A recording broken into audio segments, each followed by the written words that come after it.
तमाम चाहने वालों को मेरा सलाम। आज के लेक्चर में कुछ फार्मूलाज डिराइव करते हैं सॉइल स्केलेटन या थ्री फेज डायग्राम की मदद से।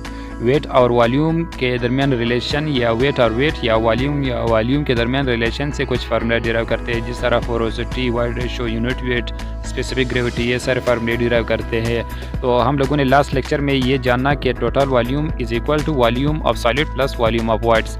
जनरली सॉइल स्केलेटन में दो चीज़ें होती है, एक है सॉलिड और दूसरा है वाइड्स। फिर वाइड्स में क्या चीज़ होती है? दो चीज़ें होती है, या पानी होता है या एयर होता है, या इन दोनों का कम्बिनेशन होता है। तो वाइड्स में फिर दो चीज़ें आ जाती है, volume of water plus volume of air.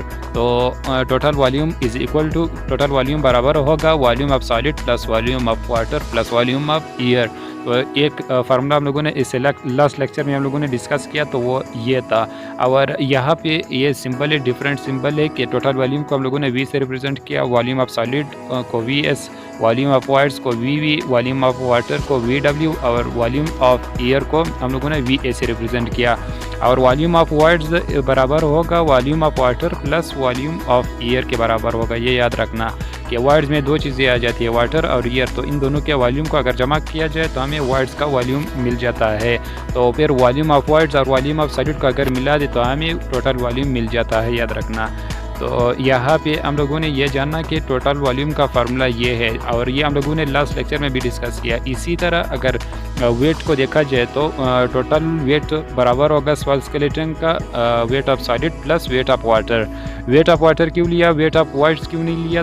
क्योंकि वेट ऑफ वाइड्स बराबर होगा wait of water plus weight of air, क्योंकि दो चीज़ें होती हैं, एयर और वाटर। तो इन दोनों के वेट्स को अगर जमा किया जाए तो हमें वेट ऑफ वाइड्स मिल जाता है। याद रखना कि वेट ऑफ एयर निग्लिजिबल है, यानी ज़ीरो हम लोग लेते हैं या निगलेक्ट करते हैं, तो हमें वेट ऑफ वाइड्स मिल जाता है, वेट ऑफ वाटर। तो हम लोगों ने सिर्फ सिंपली वेट ऑफ वाटर लिखा। तो अगर wait of solid plus wait of water को जमा किया जाए तो हमें टोटल वेट मिल जाता है।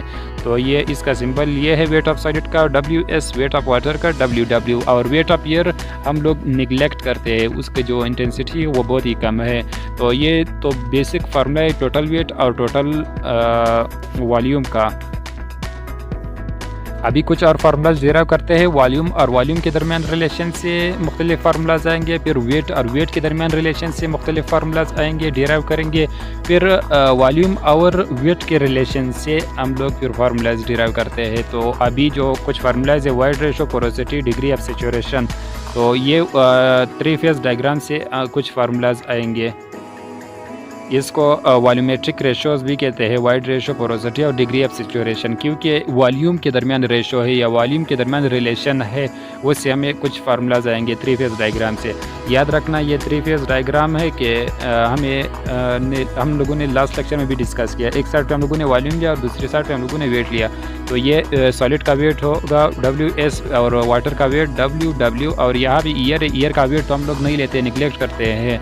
और टोटल वेट होगा, अभी लास्ट स्लाइड में हम लोगों ने डिस्कस किया कि total weight is equal to WS plus WW। इसी तरह दूसरी साइड पे हम लोगों ने लिया कि VS यानी वॉल्यूम ऑफ सॉलिड, फिर वाटर का वॉल्यूम VW, फिर वॉल्यूम ऑफ एयर VA।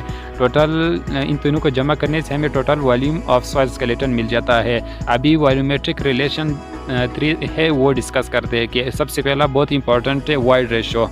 ये बहुत ही यूज़ होगा अनवर्ड लेक्चर में, इस पे न्यूमेरिकल्स भी है। तो वाइड रेशो क्या है कि वॉल्यूम ऑफ वाइड्स को अगर हम लोग वॉल्यूम ऑफ सॉलिड से डिवाइड करें तो हमें वाइड्स रेशो मिल जाता है कि कितने वाइड्स है सॉइल स्केलेटन में, यानी वॉल्यूम ऑफ वाइड्स को डिवाइड करें वॉल्यूम ऑफ सॉलिड से।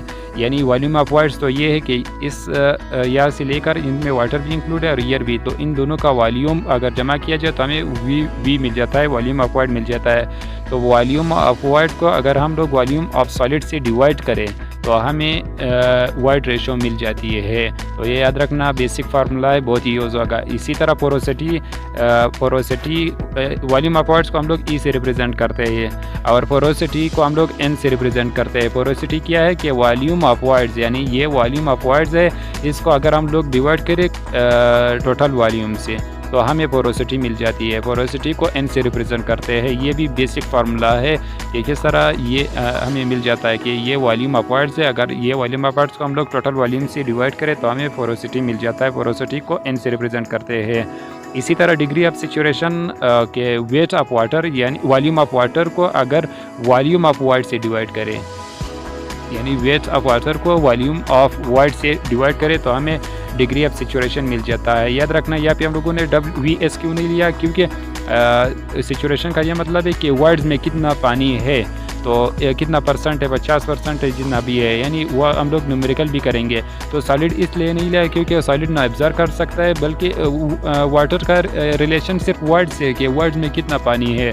तो वॉल्यूम ऑफ वाटर को हम लोग टोटल वॉल्यूम ऑफ वाइड से कंपेयर करते हैं, तो इसको ऐसे रिप्रेजेंट करते हैं। पोरोसिटी और and degree of saturation are commonly express as percentage. Numericals में हम लोग देखेंगे इसको परसेंट में हम लोग रिप्रेजेंट करते हैं। अगर 50 डिग्री सैचुरेशन है तो इसका मतलब ये है कि वॉल्यूम ऑफ वाटर्स का जो टोटल है वो 100% है, इसमें वाटर की अमाउंट 50% है और एयर भी 50% है। इसी तरह मुख्तलिफ रिलेशन हम लोग डिराइव कर सकते हैं। ये तो 3 वॉल्यूमेट्रिक रेशोज़ थी, ये बहुत इंपॉर्टेंट है। अभी वॉल्यूम वेट का रेशो लेते हैं। अभी एक छोटी सी एक्टिविटी है जिसमें अगर दिया है क्या है वाइड रेशो 1 के बराबर है तो फिर पोरोसिटी 50% हो गया और डिग्री ऑफ सैचुरेशन भी 50% होगा। ये एक फार्मूला है, अनवर्ड एक फार्मूला आएगा, ये न्यूमेरिकल में यूज़ होगा। अभी तो आया है स्लाइड में, तो इसका एक फार्मूला है, बाद में डिराइव करेंगे कि porosity is equal to void ratio divided by void ratio plus 1। तो वाइड रेशो की वैल्यू 1 है तो 1 ई की जगह 1 पुट करेंगे तो 1 डिवाइडेड बाई 1 प्लस 1 तो 1/2 आ जाएगा। 0.5 को फिर 100 से मल्टीप्लाई करेंगे तो ये 50% आएगा। तो डिग्री ऑफ सैचुरेशन भी 50% आएगा। ये न्यूमेरिकल्स में अनवर्ड फिर सॉल्व करते हैं, स्टेप वाइज फिर सॉल्व करेंगे। यहाँ पे भी वेट और वेट के दरमियान रिलेशन है। तो सबसे पहला जो कॉमनली यूज्ड जो रिलेशन है वेट और वेट के दरमियान वो है एक मॉइस्चर कंटेंट। तो मॉइस्चर कंटेंट का फार्मूला है कि वेट ऑफ वाटर को डिवाइड करते हैं वेट ऑफ सॉलिड से, यानी वेट ऑफ वाटर को कंपेयर करते हैं वेट ऑफ सॉलिड से। तो ये एक निहायत ही अहम फार्मूला है, ये यूज़ होगा। इसके एक्सपेरिमेंट भी होते हैं कि वाटर कंटेंट हम लोगों ने निकालना है, तो इसका बाकायदा प्रोसीजर होता है। सॉइल का वाटर कंटेंट हम लोगों ने निकालना है। तो वाटर कंटेंट क्या होगा कि weight of water ratio of weight of water to the weight of solid of given skeleton of soil mass. तो ये एक फार्मूला है वेट और वेट के दरमियान रिलेशन से एक आया, तो वो है वाटर कंटेंट। अभी वेट और वॉल्यूम के रिलेशन से कुछ फार्मूलाज डिराइव करते हैं कि इसमें सबसे पहला फार्मूला आता है यूनिट वेट ऑफ सॉइल मास या सॉइल स्केलेटन। यूनिट वेट का मतलब ये है कि अगर वेट को वॉल्यूम से डिवाइड करें तो हमें यूनिट वेट मिल जाता है। फिर सॉलिड के लिए अलग करते हैं, यूनिट वेट ऑफ वाटर के लिए अलग करते हैं।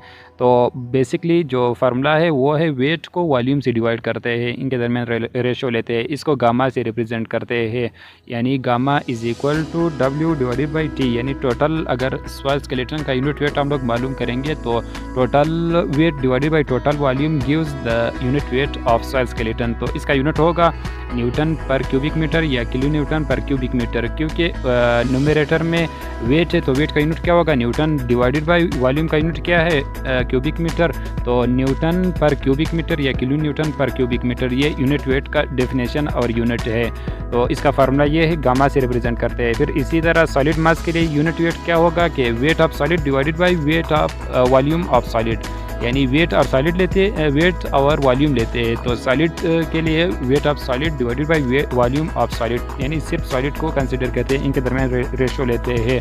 तो सॉलिड यूनिट को वेट को गामा एस से रिप्रेजेंट करते हैं, इसका भी यूनिट सेम ही रहता है। यूनिट वेट ऑफ वाटर क्या होगा, अभी हम लोगों ने वाटर का वेट और वाटर का वॉल्यूम कंपेयर करना है। तो wait of water divided by volume of water, यानी वेट और वॉल्यूम वाटर का रेशो लेंगे तो हमें एक यूनिट वेट ऑफ वाटर मिल जाता है, जिसको हम लोग गामा W से रिप्रेजेंट करते हैं। और ये याद रखना कि यूनिट वेट ऑफ वाटर क्या होता है, वो है 9.807 kilo newton per cubic metre. इसका डेरिवेशन है, लेकिन यहाँ तक ये याद रखना कि unit weight of water is equal to 9.807 kilo newton per cubic metre. और ये एक फार्मूला है कि ड्राई यूनिट वेट क्या होगा। Dry unit weight of solid को हम लोग टोटल वॉल्यूम्स रिप्रेजेंट या कंपेयर करते हैं। तो wait of solid divided by total volume gives the dry unit weight, इसको गामा डी से रिप्रेजेंट करते हैं। इसी तरह सैचुरेटेड यूनिट वेट क्या होगा कि total weight divided by total volume, ये याद रखना। जिस तरह पहले हम लोगों ने यूनिट वेट का डेफिनेशन देखा, उसमें total weight divided by total volume, इसी तरह सैचुरेटेड का भी ये है, लेकिन कंडीशन ये है कि सॉइल 100% सैचुरेट हो, यानी voids completely filled with water हो, तो S is equal to 100%। Degree of saturation 100% हो तो फिर टोटल यूनिट वेट तो कहलाएगा सैचुरेटेड यूनिट वेट।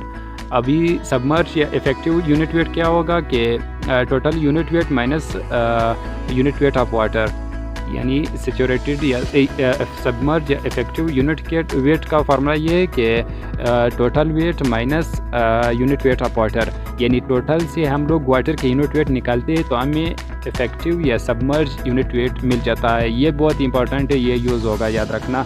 ये बेसिक फार्मूला है, ये हम लोगों ने डिराइव, यानी वॉल्यूम वेट और इन दोनों के कम्बिनेशन के रिलेशन कंपैरिजन या रेशियो का हम लोगों ने यूज़ किया, मुख्तलिफ फार्मूलाज डिराइव किए। सबमर्ज के लिए सैचुरेटेड, ड्राई, वाटर का यूनिट वेट, ये सब हम लोगों ने डिराइव किए। तो सबमर्ज ये वगैरह जो फार्मूले हैं ये याद रखना।